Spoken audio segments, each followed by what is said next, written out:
નમસ્કાર મિત્રો, જય હિન્દ. હું છું ડીની ચૌધરી. ફરી એકવાર આપ સર્વેનું સ્વાગત છે આપ સૌની સૈયારી યુટ્યુબ ચેનલ ડીઆર ગુજરાતીમાં. તો મિત્રો, આ વિડીયોની અંદર આપણે ખાસ વાત કરીશું નવી શિક્ષણ સહાયક, વહીવટી સહાયક અને પટાવાળાની ભરતીની ખાસ જગ્યાઓની જાહેરાત આવી ગઈ છે, જેની અંદર જે નવી બનેલી માધ્યમિક અને ઉચ્ચતર માધ્યમિક શાળાની અંદર જે આ નવું જે છે એમાં શિક્ષણ સહાયક, વહીવટી સહાયક અને પટાવાળાની આઉટસોર્સિંગ દ્વારા ભરતીની જે જગ્યાઓ છે એ જગ્યાઓ તમે જોઈ શકો છો. બિન આદિવાસી વિસ્તાર અને આદિવાસી વિસ્તારની શાળાઓની અંદર જગ્યાઓ અને એની જે બજેટની અંદર પણ રજૂ કરી દેવામાં આવી છે.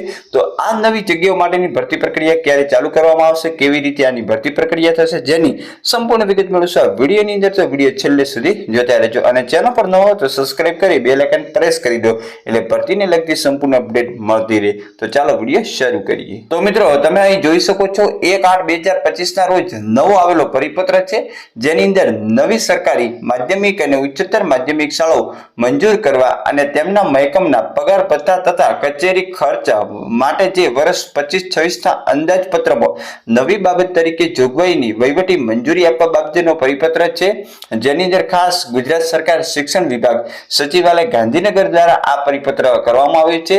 જેની અંદર ખાસ મિત્રો, રાજ્યની અંદર 25-26 ના અંદાજપત્રમાં જે બિન આદિજાતિ વિસ્તારમાં 70 સરકારી માધ્યમિક શાળાઓ અને આદિજાતિ વિસ્તારમાં 15 સરકારી માધ્યમિક શાળા અને 5 સરકારી ઉચ્ચતર માધ્યમિક શાળાઓ શરૂ કરવા માટે તેમજ તે માટે જરૂરી મહેકમની નવી જગ્યાઓ ઊભી કરવા માટે જરૂરી પગાર ભથ્થા અને કચેરીના ખર્ચ માટે કુલ 13.45 કરોડની થયેલી જોગવાઈની મંજૂરી જે વહીવટી આપવા માટે નિયામક શ્રી શાળાની કચેરી ઉપર વાંચન લીધા ક્રમાંક 2 સામેના પત્રથી દરખાસ્ત કરેલી હતી, જે સરકાર શ્રીની વિચારણા હેઠળ હતી. તો એની અંદર પુખ્ત વિચારણાના અંતે સાથે બીડેલ કોષ્ટકમાં દર્શાવ્યા મુજબની બિન આદિજાતિ વિસ્તારની 70 સરકારી માધ્યમિક શાળાઓ, આદિજાતિ વિસ્તારની 15 સરકારી માધ્યમિક શાળા, 5 સરકારી ઉચ્ચતર માધ્યમિક શાળા, એમ કુલ 90 સરકારી શાળાઓ શરૂ કરવાની તથા એના માટેનું જે શિક્ષણ સહાયક, વહીવટી સહાયક અને સાથી સહાયકની નવી જગ્યા ઊભી કરવા માટે 25-26 ના અંદાજપત્રની અંદર કુલ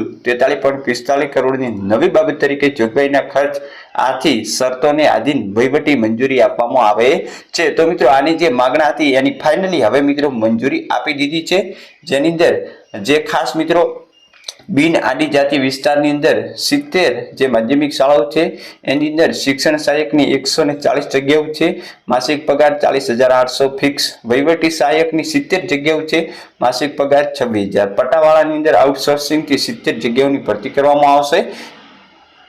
એના પછી આગળ જોઈએ તો ઉચ્ચતર માધ્યમિક શાળાની અંદર શિક્ષણ સહાયકની 10 જગ્યાઓ છે.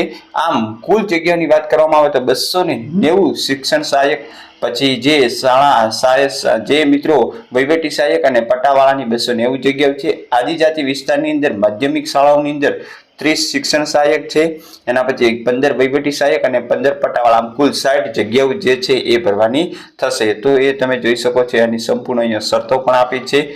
6 માસની અંદર સીધી ભરતીથી આની અંદર જગ્યાઓ ભરવાની છે, એની પણ મંજૂરી આપી અને હવે એની પ્રક્રિયા હાથ ધરાશે. પટાવાળાની ભરતી કઈ રીતે કરવાની છે એની શરતો પણ આપેલી છે, તમે નીચે આવશો એટલે જોઈ શકો છો. ખાસ કે પટાવાળાની જે છે એ મિત્રો લઘુત્તમ વેતનને આધારે જે લઘુત્તમ વેતન છે એટલા મહેનતાણાથી આઉટસોર્સિંગ સ્ટાફ ભરાશે, એજન્સીઓ મારફતે ભરતી થશે, 11 માસથી વધે નહીં એ રીતે આ ભરતી પ્રક્રિયા થશે. બાકીની સંપૂર્ણ વિગત તમને આ પીડીએફની અંદર મળી જશે. પીડીએફ મેળવવા માટે આપણે ટેલિગ્રામ જોઈન કરી લો. એની અંદર આપણે હાલ જ આ મૂકી દઈએ છીએ. નવી શાળાઓ કઈ કઈ જગ્યાએ શરૂ થઈ છે તો જિલ્લો, તાલુકો અને ગામનું નામ પણ આપી દીધું છે. અહીંયા 1/8/2025 થી નવી શાળાઓની મંજૂરી મળી ગઈ છે.